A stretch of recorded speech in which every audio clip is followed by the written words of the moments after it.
Nobody bid the first time. The county auctioneer stood at the front of the courthouse meeting room and looked over 12 people sitting in folding chairs. $15 to open. Silence. Walter Hayes sat in the back row with both hands resting on his cane. On the wall behind the auctioneer was a photograph of the property, 52 acres. One collapsing barn. A farmhouse with half its porch missing, 2 fields covered in weeds, and a strip of dark ground where almost nothing grew. People around town called it the cursed farm. Walter had heard the stories for years. One owner planted corn and watched nearly half of it yellow before July. Another tried soybeans. The low field flooded. The upper field dried out.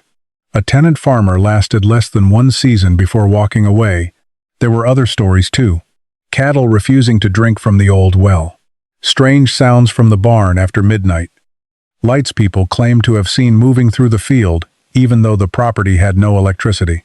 Walter believed almost none of that, but he believed the crop failures, those were visible. The auctioneer tried again. $15? Someone near the front laughed. You'd have to pay me 15. A few people chuckled. Walter looked at the property map in his lap. The price was not really $15. He knew that the county wanted the property returned to taxable use. Whoever bought it would assume responsibility for cleanup, repairs, inspection, and several unresolved property issues. The barn alone could cost thousands to stabilize. The access road was nearly gone. The drainage system had not been maintained in decades. $15 only bought the right to inherit the problems. The auctioneer looked around. No interest? Walter raised his hand. The room became quiet. Then someone laughed again. The auctioneer stared at him. Mr. Rain. Hayes? 15. A man 2 rows ahead turned around. Walter. You serious? Walter nodded. The man was Frank Miller, who farmed nearly 600 acres south of town. You know Peterson lost money there? I know. Baker too. I know. And Lawson walked away before harvest. I heard. Frank shook his head. You're 69 years old. Walter looked at him. I'm aware. The auctioneer called for $16. Nobody moved. 17. Nothing. He returned to 15. Going once? Walter looked again at the map. The strange thing was not that 3 farmers had failed. Farmers failed for hundreds of reasons.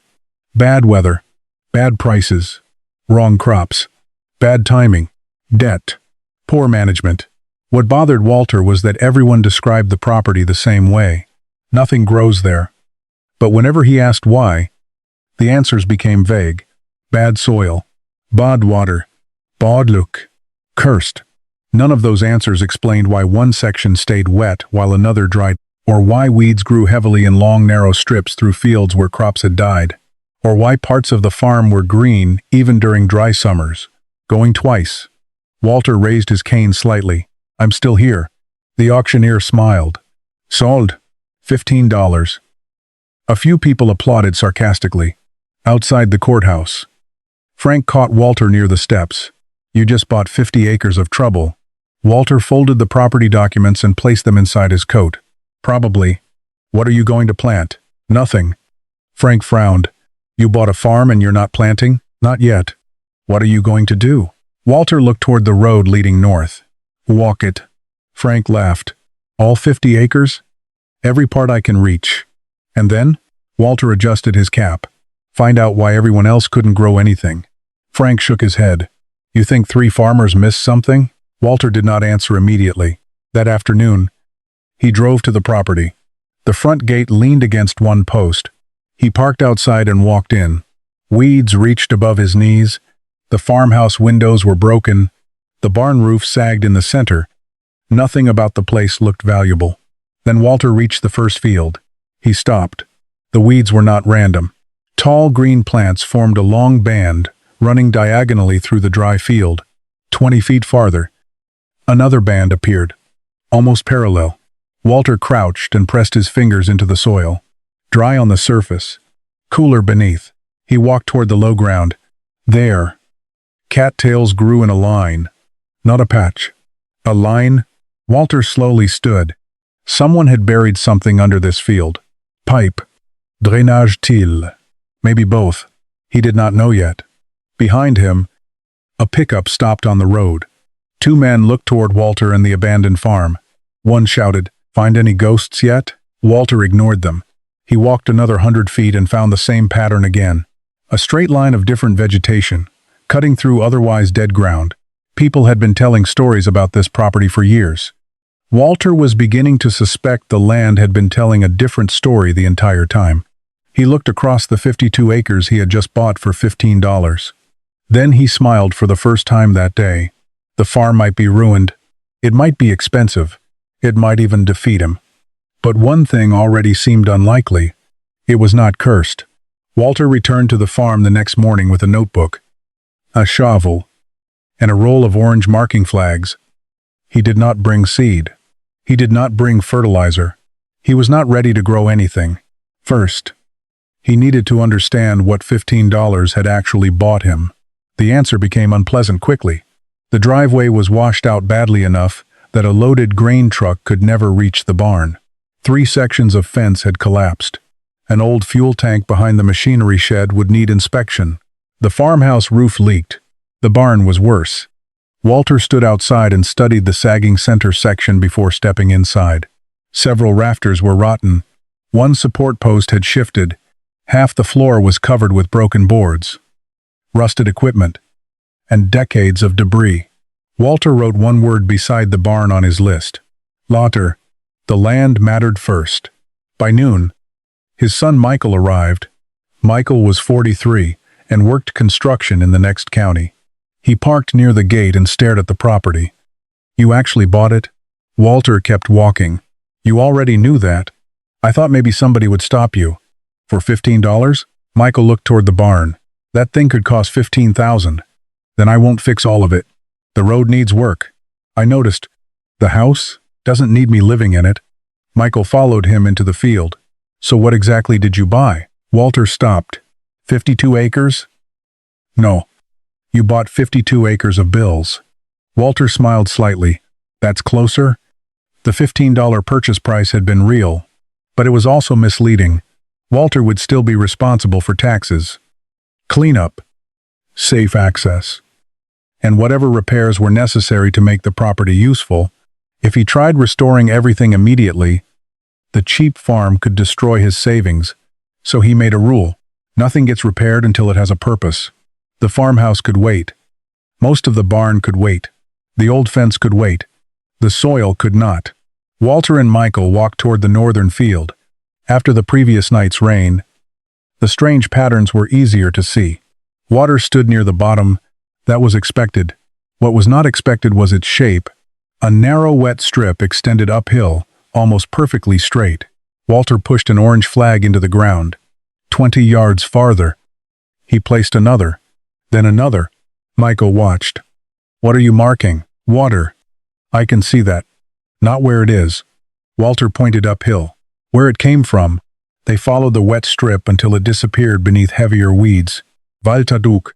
The first 6 inches were dark topsoil. Below that, the soil became heavier. At roughly 2 feet, the shovel struck something hard. Michael crouched beside him. "Rock." Walter cleared the soil with his hands. A curved piece of reddish clay appeared. He exposed several more inches.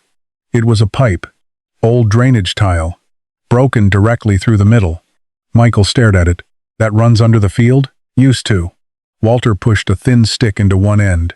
Mud blocked it almost immediately. He stood and looked across the weeds. Suddenly the straight bands made sense. Old farmers had installed drainage beneath this land decades earlier, but nobody seemed to know where the system ran anymore. If enough sections had collapsed, water could be trapped where it should drain.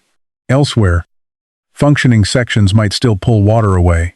That could explain why the field behaved like several different farms at once. Michael looked toward the road. "So that's the curse? One broken pipe doesn't explain 50 acres. But it explains something." Walter nodded. That was enough. He had not bought the farm because he already knew how to save it. He bought it because everyone else had stopped asking questions. Walter placed another orange flag over the broken tile. Then he walked farther uphill. 30 feet later, he found another vegetation line. He marked it. Then another. By sunset, Orange flags stretched across the northern field. Michael stood near the truck looking at them. How much is this going to cost? Walter glanced toward the broken barn. Washed out road. And fields beyond. I don't know. That doesn't worry you? Of course it does. Then why are you smiling? Walter looked at the first exposed drainage tile. Because yesterday, people had given him one giant problem. A cursed farm. That could not be repaired. Today, he had something different. A broken drainage line. That could. Walter closed his notebook. The farm had already cost him more than $15. By the time he finished, it might cost thousands. But Walter had learned something during 45 years of farming. A cheap piece of land could become very expensive. A mysterious problem could become manageable. The trick was knowing which one you were dealing with. And for the first time, Walter had found something beneath the dead fields that made sense. Walter spent the next week walking the farm after rain. He wanted to see the land when it was wet, not when it looked calm. That was when the truth showed itself. The northern field held water in long, narrow strips. The western field had the opposite problem. 2 days after rain, parts of it were already dry enough to crack. Walter marked both. Orange flags for wet areas, blue flags for dry ones. By Friday, the farm looked like someone had covered it in warning signs. Michael returned on Saturday. He stood at the edge of the western field and looked at the flags. You planning to plant anything between those? Not yet. You've been saying that for a week. Walter pushed a soil probe into the ground. It went down easily for several inches, then stopped. He pushed harder. Nothing. Michael tried. Sama result. How deep? About 8 inches. Walter moved 10 yards and tried again. 8 inches. Then another spot. 9. Then 6. He crouched and dug with a shovel. The topsoil looked acceptable. Below it was a dense layer that broke into hard plates. Michael picked up a chunk. Compacted? Walter nodded. Badly. Years of equipment traffic had likely crossed the field when the soil was too wet. Repeated passes had compressed the layer below the surface. Roots could enter the topsoil. Then they hit a wall. Walter pulled up one of the weeds growing nearby. Its roots spread sideways instead of downward. That's why this part dries so fast, he said. Michael frowned. If water can't go down, shouldn't it stay wet? Sometimes. Walter pointed toward the slope. Water hits the hard layer and moves sideways. The farm was beginning to explain itself. Too much water in one place, too little in another. Broken drainage below. Compacted soil above. Different failures overlapping. Walter walked toward one of the darkest dead patches. Nothing grew in the center except a few thin weeds. People in town had talked about this spot for years. They said crops died there no matter what was planted. Walter knelt and smelled the soil. No chemical odor. No obvious contamination. He dug deeper. At roughly a foot, the soil changed color. Gray. Mottled with rust-colored streaks. A sign that water had repeatedly sat there without enough oxygen. This was not poisoned ground. It was suffocating ground. Michael watched him. So the crops drowned? Partly. Walter stood, then dried. Michael looked confused. How can both happen? Poor structure. Walter pointed around the field. When water comes, it can't move correctly. When the weather turns dry, roots are too shallow to reach what moisture is left. That pattern fit the old stories. Crops looked healthy early, then yellowed, then weakened, then failed under heat. To someone watching from the road, it looked mysterious. To Walter, it was becoming mechanical. Water, roots, air, structure. That afternoon, they checked another patch near the southern boundary. This one had almost no weeds. Walter expected compaction again. Instead, the soil test showed something different. The pH was far out of balance. Michael stared at the result. So now we have drainage, compaction, and bad chemistry. Walter nodded. You still think $15 was cheap? Michael laughed. No. For the first time. Walter did too. But the growing list of problems did not discourage him as much as Michael expected. Every new problem made the word cursed weaker. A curse was vague. A broken tile was specific. Compaction was specific. Poor pH was specific. Specific problems could be measured. Measured problems could be tested. By sunset, Walter had divided the farm into 4 zones: wet, dry, compacted, chemically poor. Some zones overlapped. That was important. The previous owners had likely treated the whole property the same crop, same tillage, same fertilizer, same schedule. But the land was not behaving like one field. It was behaving like several damaged systems forced together. Walter closed his notebook. Michael looked over his shoulder. What now? Walter pointed toward the 10-acre block nearest the road. We stopped trying to fix 50, 2 acres. And? We fixed 10. Michael looked toward the rest of the farm. What about everything else? It waits. Walter had learned enough. Trying to repair the entire place at once would empty his savings and teach him very little. 10 acres would be different. Small enough to measure. Large enough to prove something. If it failed, he would know where. If it worked, he would have a method. The cursed farm was shrinking. Not in acreage. In mystery. And Walter knew that once a mystery became a list of problems, it was no longer something to fear. It was work. Walter chose the wettest strip in the 10-acre test block. It ran almost straight from the upper field toward the low ground near the road. That alone made him suspicious. Water rarely made lines that cleaned by accident. Michael brought a small excavator on Saturday morning. Walter marked the first dig point with an orange flag. 2 feet, he said. Michael lowered the bucket. At 18 inches, the soil changed color. At 24, metal scraped against something hard. Michael stopped. Walter climbed into the trench. He cleared the soil by hand. A clay drainage tile appeared. Then another. The line continued east to west. One section had collapsed completely. Roots had filled the opening. Farther down, the tile was intact, but packed with sediment. Michael stared into the trench. So this whole thing is still under here? Most of it. How old? Walter looked at the clay. Could be 60, 70 years. They followed the line. Every 30 or 40 yards. Walter dug another inspection point. Some sections were open. Others were broken. At one location, 2 old tile lines met at a junction that had collapsed years earlier. Water entering from the upper field had nowhere to go. It backed up, spread sideways, then saturated the root zone. That explained the long wet band, but Walter wanted more than one explanation. He drove to the county records office Monday morning. The clerk found old property files dating back several decades. Most were useless. Tax maps, boundary changes, a faded aerial photograph. Then, Walter found a drainage improvement record from the 1950s. No complete map, but there was a handwritten note. Main clay tile, extended through Northfield toward road ditch. Walter copied every detail. Back at the farm, he began tracing the system. He used the vegetation lines as clues. Rushes, where water collected. Greener strips where moisture remained longer. Thin weeds where drainage still functioned too aggressively. The field itself had preserved the map. By the end of the week, Walter had marked nearly half a mile of old tile lines. Michael looked at the flags. This is going to take forever. No. Walter pointed to several sections. We don't replace all of it. Why not? Because not all of it is broken.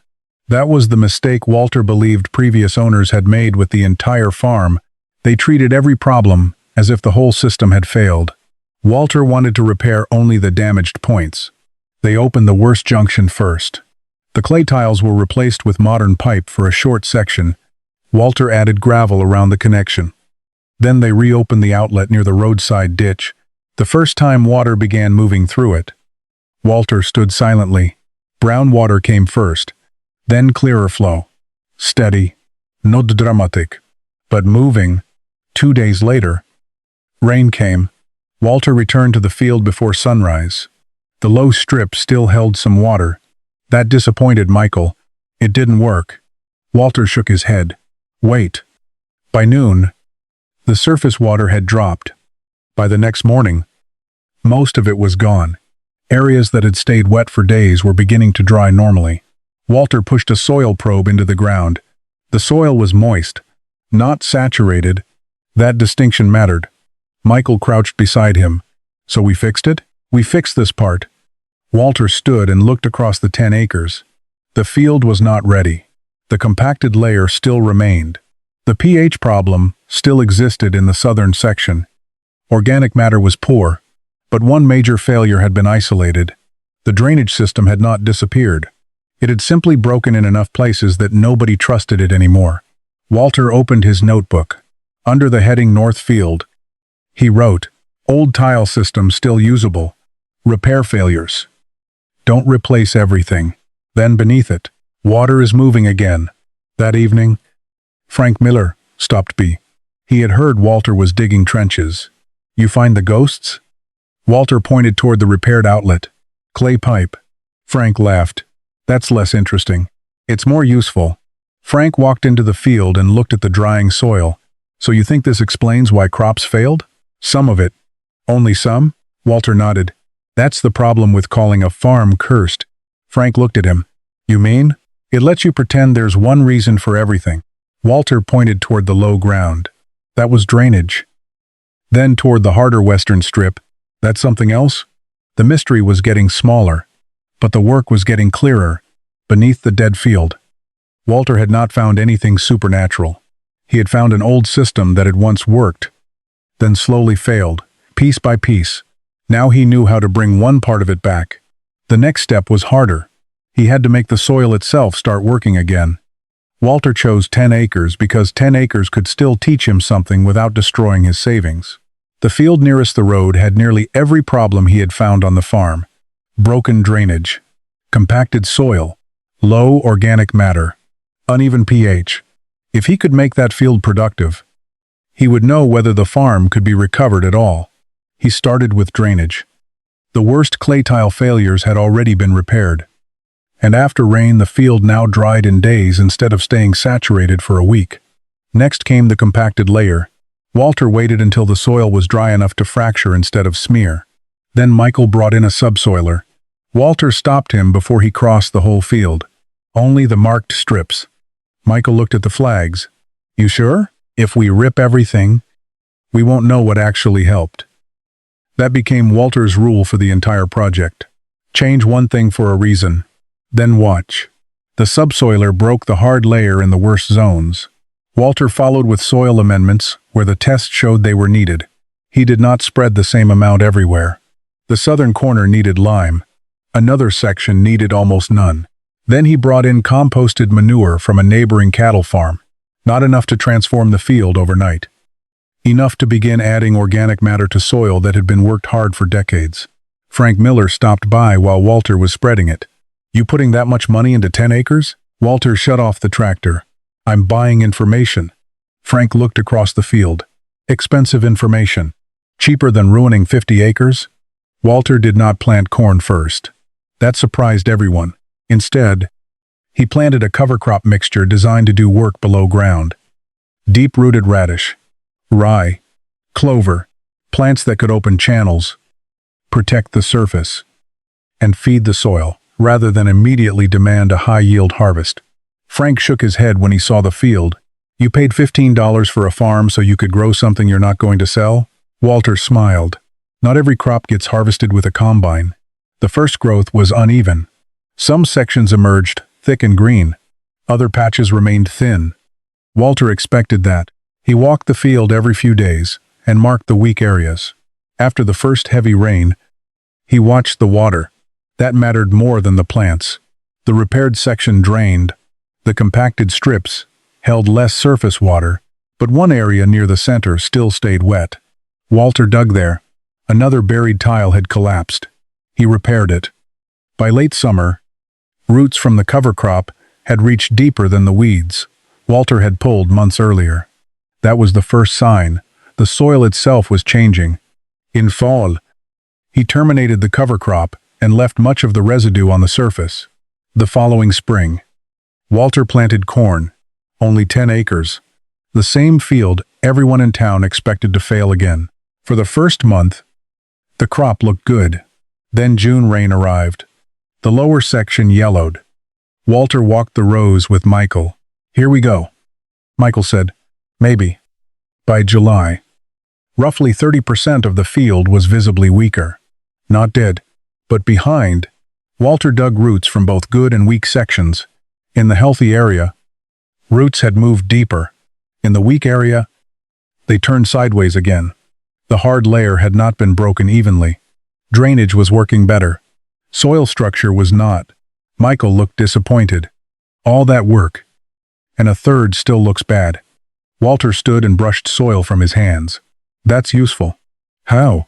Because now we know drainage wasn't the whole problem. By harvest, the field produced a crop. Not a spectacular one. The strongest sections were respectable. The weaker zones dragged the average down. But for land that had been described as dead, the result mattered. Walter kept every number. Seed, fuel, lime, compost, drainage repairs, yield. He did not hide the cost. When Frank asked whether he had made money, Walter answered, "Not yet." Frank laughed. "Then what did you prove?" Walter looked toward the harvested field. That it can grow. For him, that was enough. The first 10 acres had not solved the farm. They had done something more important. They had separated what worked from what still failed. Walter now knew the tile system could be repaired. He knew the soil chemistry could be corrected. He knew the field could support a crop. And he knew the remaining problem was deeper. The soil was still carrying the memory of years of abuse below the surface. The next season would not be about fixing water. It would be about teaching roots how to go down again. Walter waited until late summer to work the western strip again. The first 10 acres had taught him enough to stop blaming drainage for everything. Water was part of the problem, but not all of it. The weak corn had told him that, in the healthiest sections, roots had gone deep. In the weaker zones, roots flattened out after several inches, then spread sideways. Walter dug 3 soil pits. Same pattern. Loose topsoil, hard layer underneath. Compaction. Years of heavy equipment had pressed the soil until roots could not move through it properly. Michael stood beside one of the pits. "So we ripped the whole field?" Walter shook his head. "No." "Why not?" "Because tearing up everything just because part of it is damaged is how you make new problems." He marked the compacted strips with flags. Then he waited. The ground had to be dry enough. If the subsoiler ran while the soil was wet, it would smear the layer instead of fracturing it. That meant waiting several weeks. Frank Miller found Walter checking moisture one afternoon. "You really going to wait on dirt?" Walter pushed a probe into the soil. "I'm waiting on the right dirt." Frank laughed. "Same thing." "No." Walter stood. Timing is half of farming. When the conditions were right, Michael brought the subsoiler back. This time they worked only the worst strips. The steel shanks pulled deep through the ground. The tractor strained. Behind it, the soil lifted slightly, then settled. Walter stopped after the first pass. He dug. The hard layer had cracked. Not pulverized. Cracked. That was what he wanted. Afterward, Walter planted another cover crop. This one focused on deep roots. Radish. Rye. A small amount of clover. The purpose was not to make the field look green. The roots were supposed to keep opening the channels the subsoiler had started. By spring, the change was visible underground. Walter pulled a radish root nearly 18 inches long. Michael stared at it. "That came from the worst section?" "Yes." "So that's good?" Walter handed it to him. "That's proof." The next crop went in with fewer amendments and less disturbance. Walter wanted to know whether the soil could now hold the improvement instead of depending on constant repair. Rain came early, then stopped. June turned hot. The same field that once stayed wet too long began drying. But this time the crop reacted differently. The plants in the repaired sections stayed greener. Their roots had gone deeper. They had access to moisture below the surface. The weaker untreated strips began rolling their leaves first. Walter stood between the two areas and looked down the rows. One field. 2 different histories. Michael joined him. "So the drainage fixed the wet years." Walter nodded. "And the compaction fixes the dry ones? Helps? That simple?" Walter shook his head. "Nothing about soil is simple." He pointed toward the healthier plants. "But roots need somewhere to go." That was the second problem everyone had missed. Previous owners had seen wet soil and tried to drain it, then dry crops and tried to irrigate more. They had treated opposite symptoms separately. Walter saw the connection. Shallow roots made both problems worse. Too much water drowned them. Too little water starved them. By midsummer, the difference was obvious enough that neighboring farmers began stopping at the road. The western strip no longer looked like a dead zone. It looked uneven, imperfect, but alive. Frank stood beside Walter one evening. So what was the curse this time? Walter smiled. Tractor tires. Frank laughed. You're serious? Years of them. The answer sounded almost too ordinary. That was exactly why Walter liked it. Every ordinary explanation weakened the legend. Broken teal, compacted soil, poor chemistry, no ghosts, no poisoned ground, no mysterious force killing crops, just accumulated mistakes. Walter updated the notebook that night. Under second problem. He wrote, roots had nowhere to go. Then underneath, do not fix dry crops with more water until you know why the roots are shallow. He closed the notebook. The farm was still far from restored, but the list of mysteries was getting shorter, and Walter was beginning to understand that the property had never needed someone brave enough to fight a curse. It had needed someone patient enough to separate one problem from the next. The well sat behind the farmhouse under a rusted metal cover. Walter had ignored it for months. There were more urgent problems. Drainage, compaction, soil chemistry. But the stories about the well never stopped. Frank Miller had heard that cattle refused to drink from it. Another neighbor claimed 2 calves became sick after the previous owner used the water. Someone else said the well smelled like metal in summer. By then, Walter had learned not to trust stories that lacked measurements. So he called the county extension office and had the water tested. Michael watched him fill the sample bottles. You actually think something's wrong with it? I think people have been talking about it for 20 years. That's not the same thing. Exactly. The results came back 4 days later. No dangerous contamination. No strange toxin. No mystery. But the mineral content was high. Very high. The water was hard enough to leave heavy deposits inside pipes and irrigation equipment. Walter walked to the old pump house. He opened a corroded valve. The inside was coated with white mineral scale. Several smaller lines were nearly closed. Michael looked over his shoulder. So the well wasn't poisoned. No. Then why did people think it was? Walter pointed to the blocked lines. Because bad water delivery can look like bad water. The old irrigation system had another problem. It distributed water unevenly. Some lines delivered almost nothing. Others released too much. That meant the farm could appear wet in one section and dry in another even when the well itself was functioning. Walter traced the old pipe system from the pump house toward the field. Most of it was unusable. He did not try restoring all of it. Instead, he installed a simple storage tank and used the well only as one part of the farm's water supply. Rainwater collection fed the tank when available.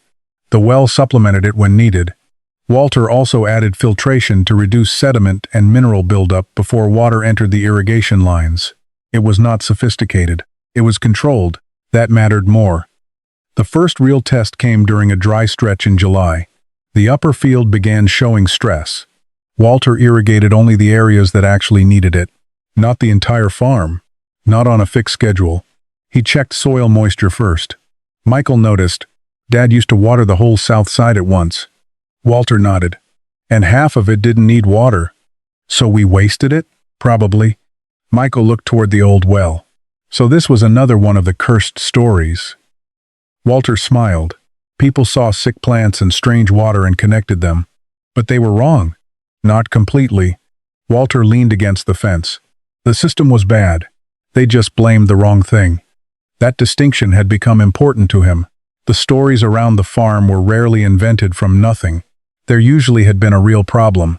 The mistake was turning a real problem into a vague explanation. Badwater. Badland. Bad look. Cursed. Those words ended questions.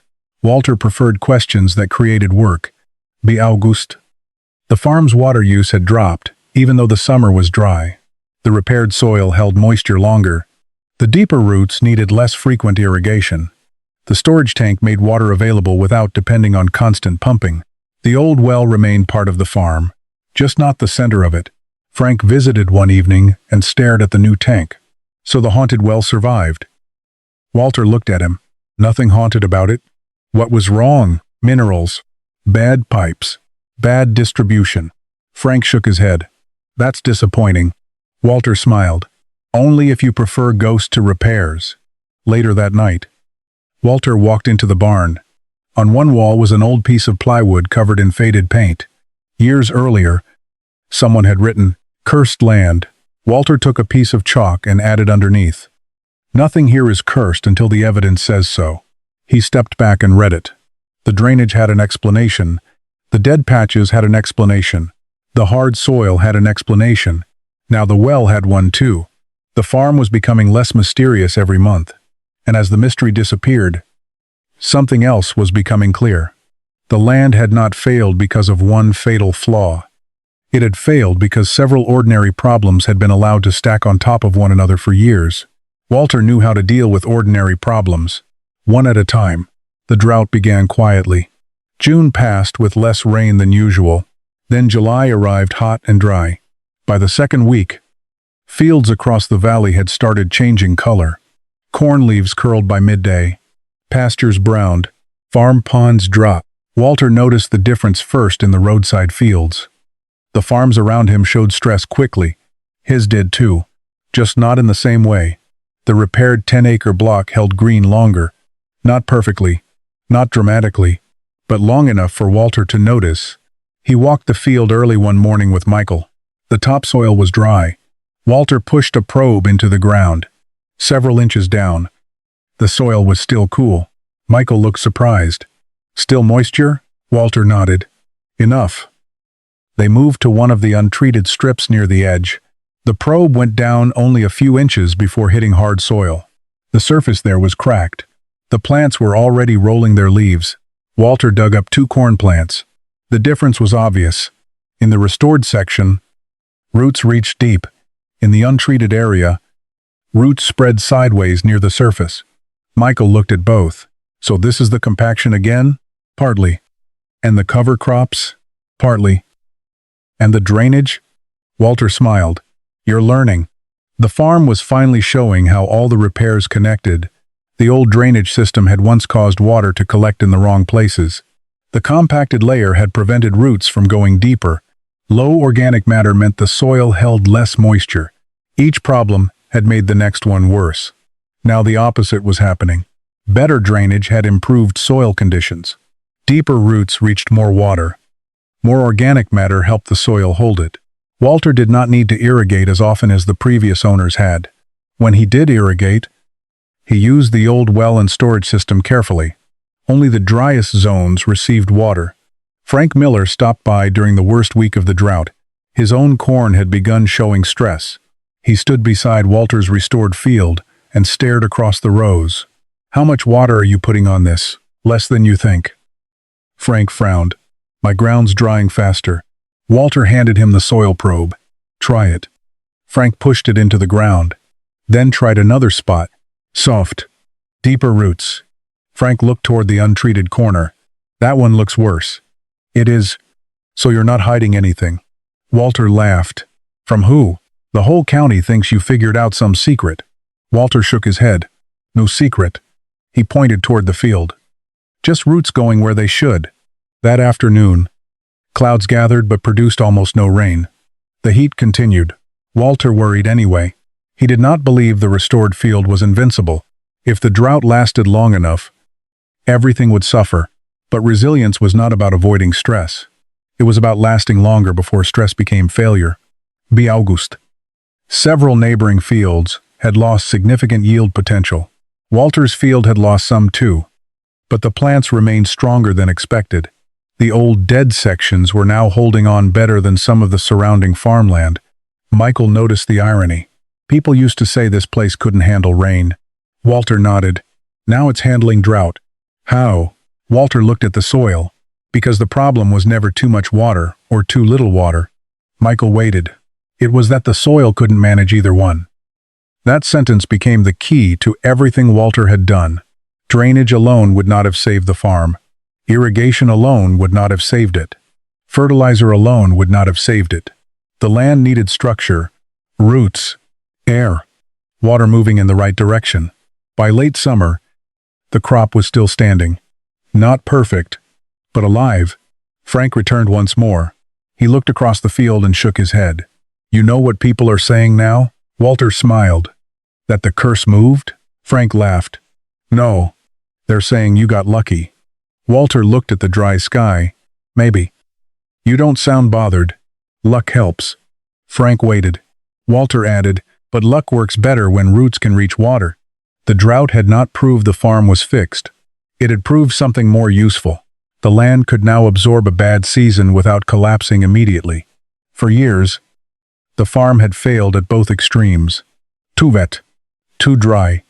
Now it was beginning to handle both. The fields were not dead. They had simply lost the ability to recover. Walter was giving that ability back. Walter started harvest on the 10-acre test field in late September. He did not invite anyone. He did not tell Frank. He did not call Michael. He wanted the numbers before the opinions. The combine entered the first row shortly after sunrise. Walter watched the yield monitor. The first pass was average. The second improved. By the time he reached the middle of the field, the numbers were higher than he had expected, from land that had spent years being called dead. Not record-breaking, not miraculous. But profitable. That was enough. The repaired drainage section performed best. The formerly compacted strip came in slightly lower, but still produced a respectable crop. The weakest area was the section Walter had deliberately left mostly untreated. Its yield dropped sharply. That difference mattered more than the total. It showed him the repairs were not coincidence. Walter stopped the combine at noon and wrote the numbers into his notebook. Seed, fuel, lime, compost, drainage repair, subsoiling, cover crop, yield. Then he calculated the cost per acre. Michael arrived while Walter was still working. You started without me. I needed quiet. Michael climbed into the cab. How is it? Walter handed him the notebook. Michael read the totals. Then read them again. This actually made money. Some? That 10 acres paid? After the repair costs. Barely. Michael looked disappointed. Walter smiled. You're looking at 1 year? What should I be looking at? The drainage repair doesn't need paying for again next year. Michael looked back at the field. Walter continued. The compaction work won't disappear overnight. Soil structure is improving. Next season starts cheaper than this one did. That changed the calculation. The first harvest was not valuable because Walter had made a large profit. It was valuable because he had proved the field could now produce enough to justify continuing. By late afternoon, the grain cart filled. Walter transferred the first load into an old truck. Then a second. Frank appeared near the road before sunset. He leaned against his pickup and watched the combine. Walter stopped nearby. Frank pointed toward the grain truck. That from the cursed field? Most of it. Frank walked to the truck and looked inside. The grain was clean. Full. Normal. That normality seemed to bother him more than anything dramatic would have. What did it yield? Walter told him. Frank raised his eyebrows. You sure? Walter handed him the monitor sheet. Frank studied it. That's better than Peterson ever got here. I know. Baker too. I know. Frank looked across the field. So what changed? Walter pointed toward the low section. Water moves now. Then toward the western strip. Roots go deeper. Then toward the southern edge. Soil chemistry is closer to where it should be. Frank laughed. That's it? Walter nodded. No buried treasure? Clay pipe. No curse? Compaction. Frank shook his head. That is a disappointing story. Good farms usually are. Walter finished the final pass just before dark. He parked the combine and stood beside the harvested field. For years, people had treated this land as if its failure was permanent. Walter now had numbers proving otherwise. Michael joined him. How much of the rest can you fix? Walter looked beyond the 10-acre block. 40 acres still waited. Some had the same problems. Some would have different ones. He was not going to assume. That depends on what's wrong with each part. Michael nodded. Can we do it? Walter looked at the full grain trucks. Yes. This time, he did not hesitate. The first real harvest had given him something better than confidence. It had given him a method.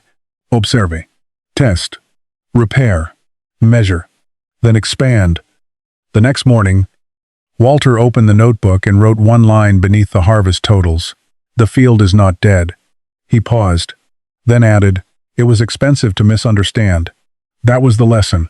3 farmers had not failed because they were foolish. They had failed because the farm demanded different answers in different places. Walter had finally stopped asking one field to behave like all the others. Now he was ready to make the same mistake impossible on the rest of the property. Walter expanded the restoration the following spring. Not across all 52 acres. That would have been too fast. He chose the next 15. By then, his method had become simple enough to explain. Map the wet areas, probe the compacted zones, test the soil, repair only what had a reason to be repaired. Then plant something that could show him whether the change actually worked. Michael handled more of the equipment now. Walter spent more time walking, watching, measuring, taking notes. The old farm no longer looked abandoned. Orange and blue flags still marked problem areas. But green cover crops now filled the spaces between them. The barn roof had been stabilized. The access road was usable. The drainage outlet ran clear after rain. People noticed. At first, they slowed down when driving past. Then they started stopping. Frank Miller was there most often. He would lean on the fence and ask the same kind of questions Walter had once asked himself. Why is that section greener? Why didn't you subsoil the whole field? Why leave that strip untreated? Walter answered every question. He had no secret to protect. One afternoon, an older man named Lawson pulled into the yard. Walter recognized him immediately. Lawson had rented the farm years earlier. He was the farmer who had walked away before harvest. For a moment, neither man said much. Then Lawson pointed toward the northern field. That used to drown every spring. It still would if the tile stayed broken. Lawson frowned. "Tile?" Walter took him to the repaired junction. He showed him the old clay sections, stacked beside the ditch. Lawson stared at them. "We never knew that was under there. That was part of the problem." Lawson looked across the field. "We put more nitrogen on that ground every year." Walter nodded. "Didn't fix the water." "No. We thought the soil was bad." "Some of it is." Lawson gave him a tired smile. "Wish somebody had told me that 10 years ago." Walter understood the regret in his voice. He did not use it to make himself look smarter. The farm had hidden its problems under years of overlapping symptoms. A yellow crop could mean poor fertility, or wet roots, or shallow roots, or all three. That was what made the place so difficult. Word spread. Soon, younger farmers started coming too. One brought a soil probe. Another asked Walter to show him how he identified the hardpan. A third wanted to know how he had traced drainage lines without a map. Walter walked them through the fields. He showed them the cattails, the straight vegetation bands, the gray mottled soil, the sideways roots. He pointed out the untreated comparison strips. Those mattered. Without them, Walter would have had no way to prove which changes actually helped. A young farmer asked, "So what was really wrong with this place?" Walter looked across the property. "That's the wrong question." The farmer frowned. Walter continued, "There wasn't one thing wrong." He pointed toward the northern field, broken drainage. Then west, compaction. Then south, bad pH. Then toward the old well, poor water distribution. The farmer nodded slowly. So the curse was just a bunch of smaller problems. Walter smiled. Most big problems are. By summer, roughly 40 acres were back in some form of managed production. Not all cash crop. Some remained in cover crop. Some were being rested. A few weak zones still needed work. Walter refused to hide those. That made people trust the good sections more. The valley had spent years telling stories about the cursed farm. Now the stories changed. People talked about drainage tile, root depth, organic matter, soil tests. The supernatural explanation was becoming less interesting than the real one. Michael noticed it one evening. They used to come here to laugh. Walter looked toward 2 trucks parked by the fence. And now? Now they bring notebooks. Walter smiled. That's better. The farm had not shocked the valley yet. Not really. A few successful fields could still be dismissed as luck. Walter knew that. So did everyone watching. The real test would come at harvest. Not on 10 acres. Not on one repaired strip. Across nearly the whole farm, For the first time, Walter would find out whether his method worked at scale, and this time, half the valley planned to be there when the combines rolled. Harvest began under a clear October sky. By 7 in the morning, trucks were already parked along the county road. Walter had not invited anyone. He did not need to. Word had spread through the valley that the old cursed farm was finally being harvested across nearly all of its restored ground. Frank Miller arrived first, then Lawson, then several younger farmers who had spent the summer walking the fields with notebooks in their hands. Michael looked at the line of vehicles. "You know, this looks like a county fair." Walter adjusted his cap. "They'll get bored soon enough." "You think?" "I'm hoping." The combine started in the northern field. That was the land everyone remembered. The field that used to stay wet for days after rain. The field where crops yellowed before midsummer. Walter drove the first pass himself. The header entered the rows. Grain began moving into the tank. Walter watched the yield monitor. Good. Not exceptional. Good. That was exactly what he wanted. He made another pass. Then another. The numbers remained steady. Michael drove the grain cart beside him. When the combine tank filled, Walter unloaded without stopping. The grain cart carried the first load to the waiting truck. Frank stood near the road. He watched the grain rise inside the bed. "First one's full," Michael said over the radio. Walter nodded. "Send it." The truck pulled away. A second took its place. By noon, that one was filling too. People along the road had stopped talking as much. The harvest was becoming difficult to dismiss. This was not one successful patch anymore. The combine moved through land that had failed under 3 previous farmers, across repaired drainage lines, across the former dead zones, across sections where roots once stopped 8 inches below the surface. The western field came next. Walter expected lower numbers there. That ground had suffered the worst compaction. Instead, the monitor held close to the northern field average. Michael noticed. "That's better than last year." Roots had another season. Walter said it simply, but he knew what it meant. The improvement was continuing. The farm was not depending on one temporary fix. The soil itself was changing. By mid-afternoon, the third truck was nearly full. Frank climbed onto the combine platform during a short stop. "You know, people are counting trucks now." Walter looked toward the road. "They need hobbies." Frank laughed. "I remember when Lawson couldn't fill one from this side." Lawson was standing nearby. He heard. Instead of taking offense, he nodded. "I remember too."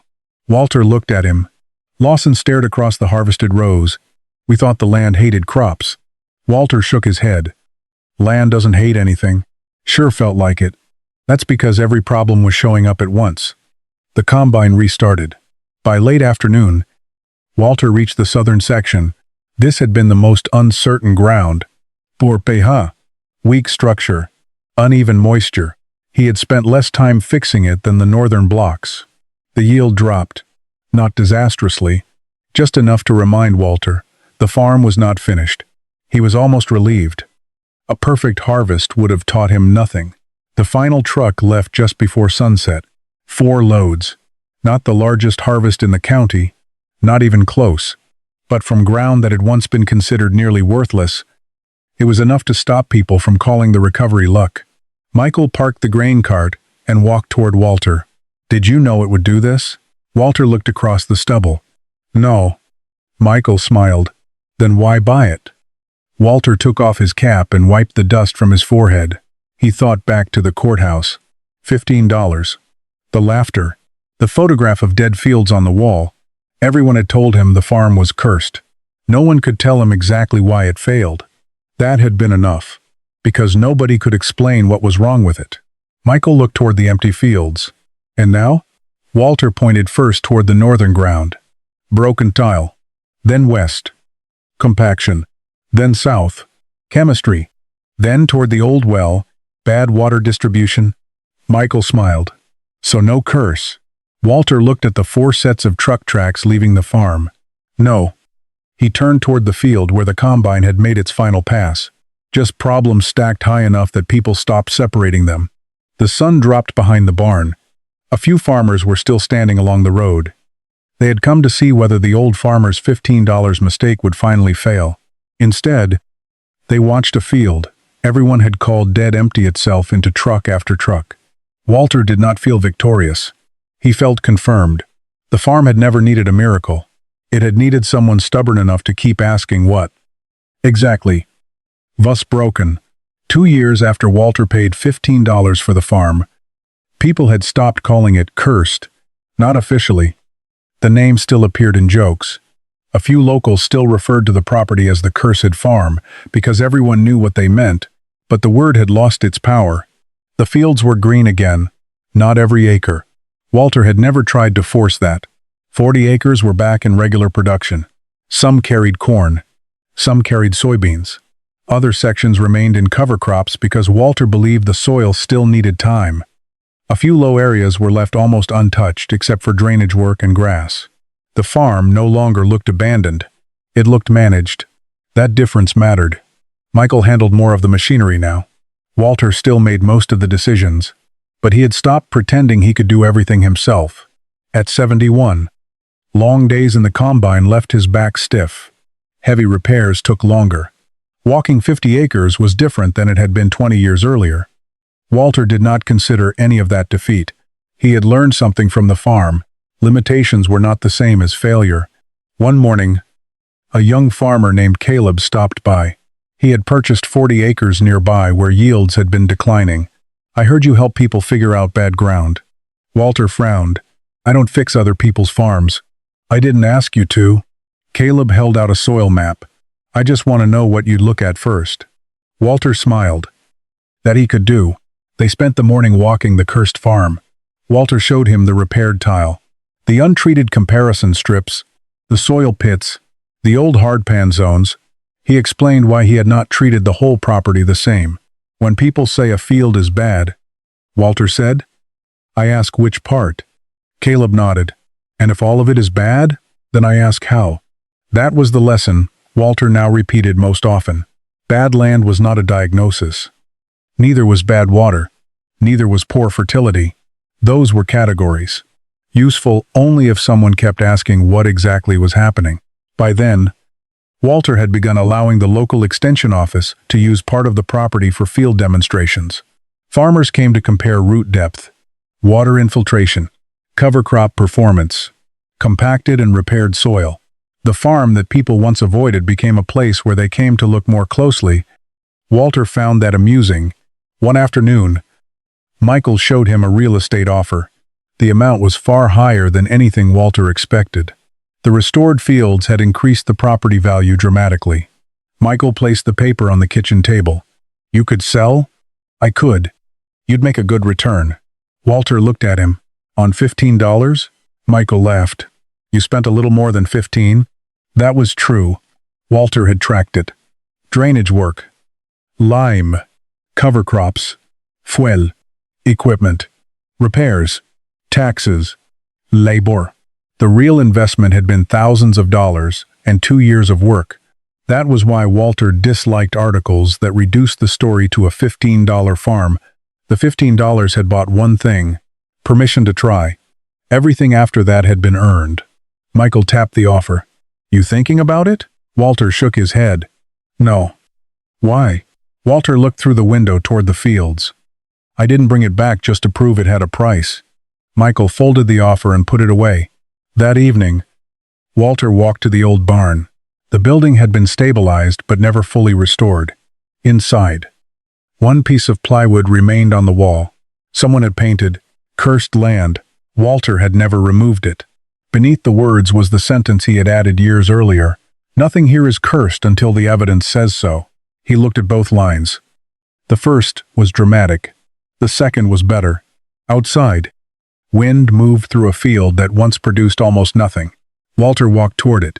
The corn had already been harvested, leaving rows of stubble across the ground. He stopped near the first place where he had discovered broken clay tile. That small hole had changed the entire project. Not because it solved everything, because it proved there was something to solve. The farm had not failed because of one mysterious force. It had failed because ordinary problems had accumulated until nobody wanted to separate them anymore. Broken drainage, compaction, poor chemistry, bad water distribution, shallow roots. Each problem had been manageable.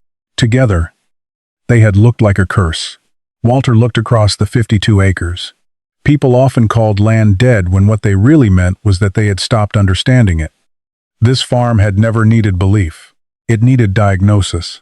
Walter put his hands into his coat pockets and started walking back toward the house. The land behind him was not perfect. It never would be. But it was growing again. And that was enough. The farm had never been cursed.